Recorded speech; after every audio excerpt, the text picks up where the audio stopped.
Alright guys, so we're back at it again. We didn't close out the last fishing trip because I was tired, it was getting dark fast, and I needed to get out of here as fast as I could. So didn't really get to close out on that fishing trip, but did fairly well. One of the better days actually, number wise, pretty much the best day number wise. You know, I caught 3 fish, and there's only 2 times this winter that I've actually caught 3 fish. So even in fall, you know, didn't have anything better than that. So, you know, 1 fish out here is a great day. 2 fish, 3 fish is phenomenal.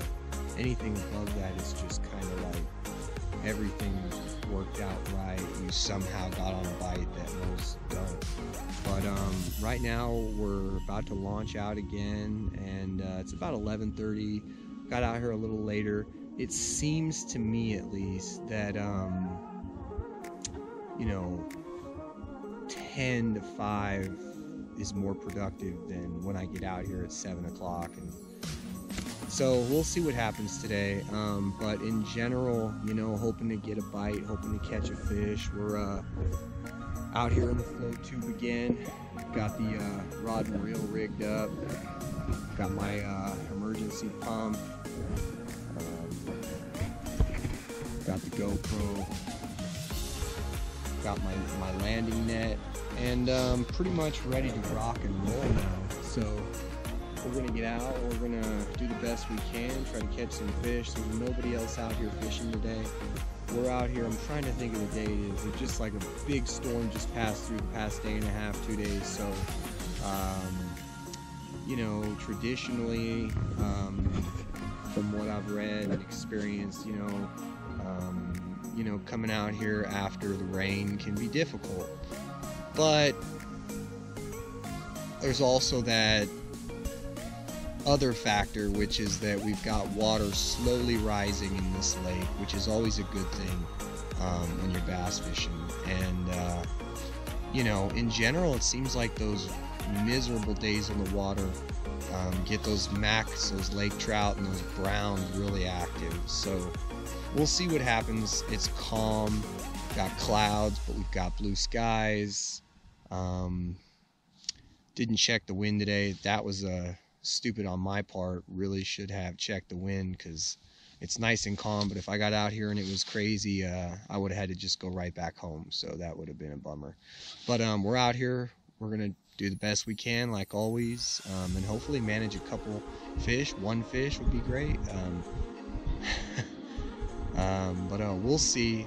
Like I said, light to no pressure. Well, no pressure today at all from any anglers, but light to no pressure in general on most days out here at this time of year. And that's because it's generally tough, but this year is more than tough. It's absolutely brutal, and the lake, it's a little scary right now, the way it's fishing. And I'm hoping, I'm just crossing my fingers that what's going on, what I'm thinking, is not what happened. So stay tuned, guys. Hope this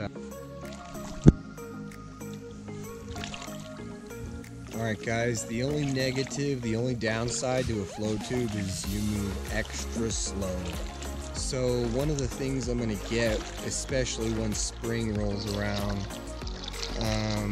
is an anchor that I bring in here at all times. I hopefully don't have to bring anything bigger than 5, maybe 7 pounds, but I'd prefer 5, something, you know, hopefully 5-pound weight will get away with. Maybe one of you guys knows, you float tube, and you know what size anchor is kind of the perfect weight to bring, but I'm not sure, because I can't imagine it requiring too much weight to hold me in position on this lightweight float tube the way it's set up. One of the big things, guys, you know, I got a couple lanyards. They seem to be working really well for me. You know, got the net hooked up to one, got one hooked up to the GoPro. Got one hooked up to pliers and nippers so I can cut the line, net a fish, record, do everything I need to do. It's all easily accessible. You can get to it in a short period of time. It makes it really easy. You know, one of the big things that's really irking me right now after being in this float tube a bunch of times is just the idea that the fins, I wish they stayed a bit straighter on my feet. No matter how tight I strap them down, they just seem to want to kind of veer off to the right on my right foot and to the left on the left foot. Just a little irritating because eventually they get so offset that you're not really kicking even. One will be more off than the other, and you'll kind of go to, not straight back, but to one side. So that's a bit frustrating right now. I'm not sure how to take care of that particular issue. So it's all easily accessible. You can get to it in, a short period of time. It makes it really easy.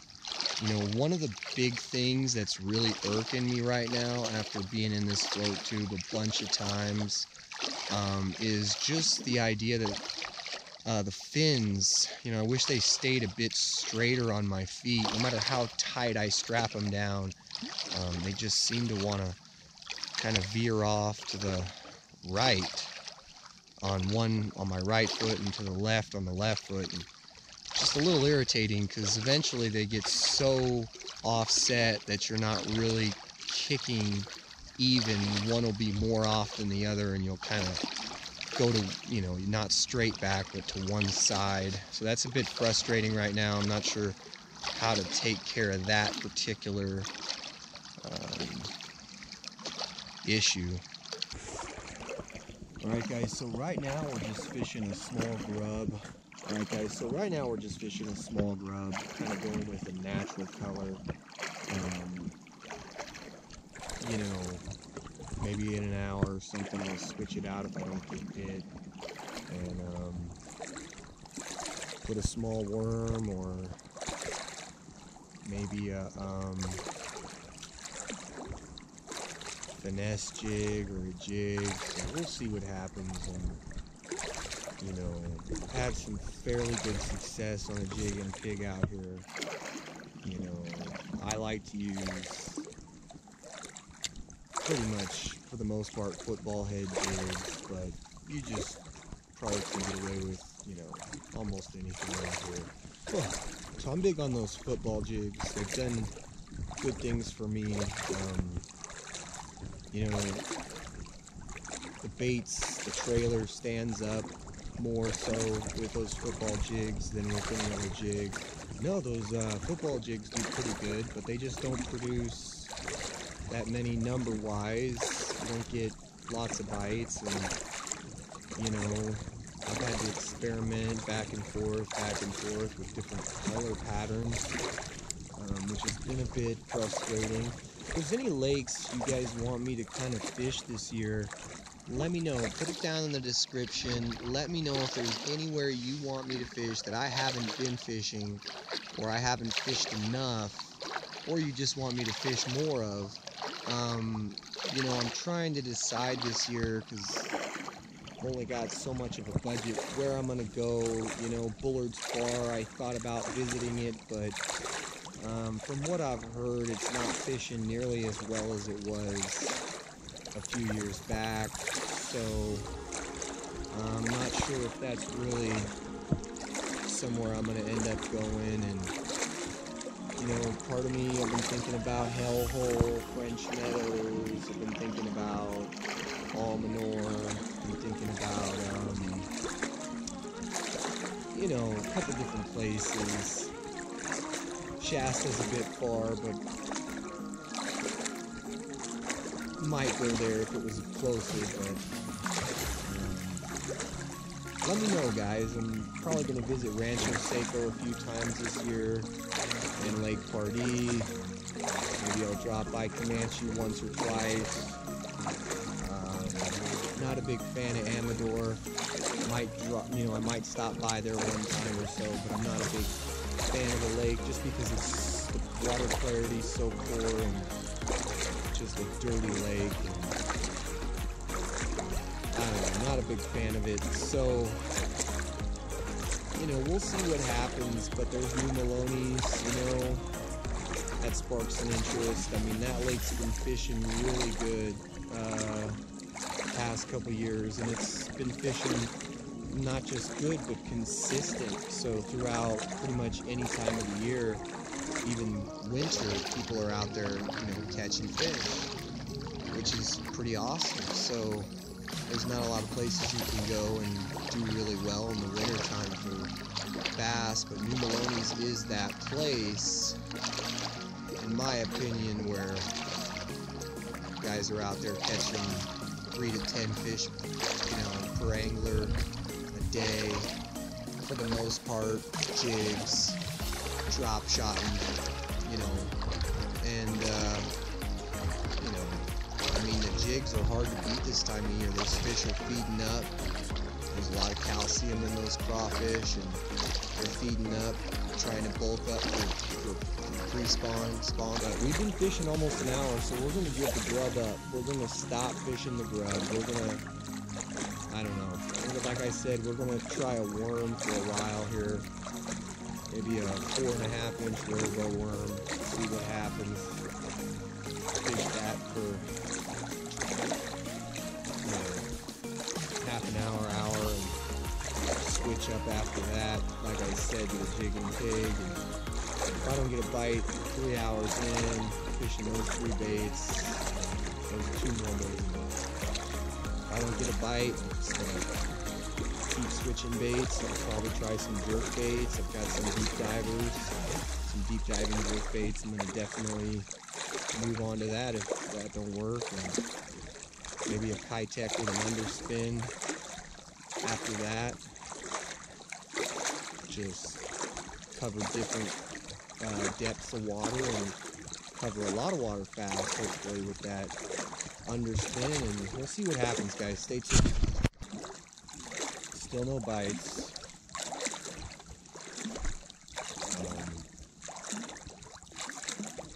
Pretty much dead so far. But you know, one of the things I've learned is patience pays off tenfold when it comes to fishing. A lot of anglers come out here with the mentality or the mindset that, you know, oh, it's been a few hours, I haven't got any bites. It's one of those days, the fish just aren't, you know, the fish aren't biting. And sometimes that is true.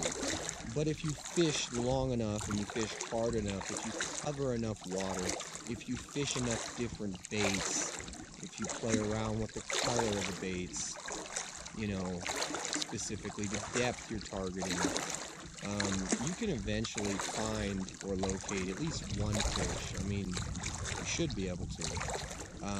Like I said, there's days where it's not that way, and that's not the way it works out, but, you know, I'm very confident, and I'm very much, you know, I have that mentality where I'm very positive, I'm very optimistic, and it's going to happen. It's just when and where. It can happen any second, at any time. And I think that's what makes this lake and a lot of lakes that are so, you know, whether they be highly pressured, which this is throughout most of the year, and a lot of the lakes in California, if not all of them, are highly pressured, except with the exception of private lakes. So it's really difficult. Got lots of pressure, and pressure, from what I've experienced and what I've read, is one of the biggest factors that leads to a lake fishing good, or not fishing good. You know, it has a lot to do with pressure. It has a lot to do with conditioning with certain baits, and a lot of anglers, you know, they find something that works and that's all they throw, and they kind of disregard a lot of other baits that work just as well. But a lot of times those baits don't work in the same areas as the other bait maybe they were using, so it's really hard. It's like, You know, when I fish this lake and I'm fishing jigs, I'm looking for rock. I'm looking for structure. I'm looking for lots of rock. You know, for the, you know, deeper water in general seems to be better. You know, drop-offs, things like that. So there's things I look for. And then, you know, when I go to Lake Pardee and I'm jig fishing, you know, I love going up to the river in McCallamy and, you know, fishing the riprap, all the rock. There's lots of timber, but there's a ton of rock, and it's just perfect. I mean, you can just jig fish the entire day. I mean, and not really come across any areas that, you know, I have, you know, I haven't experienced many stretches throughout that arm of the river where jig fishing isn't very good. So, alright guys, don't know what to say. I've been fishing for about 6.5, 7 hours, no bites. Alright guys, so for some reason my batteries are not charging. I brought 3 and, you know, they just, the one was at 30%, one was at 50%, so kind of bummed out about that. It's a couple times in a row these batteries are just dying on me, so I don't know what's going on, but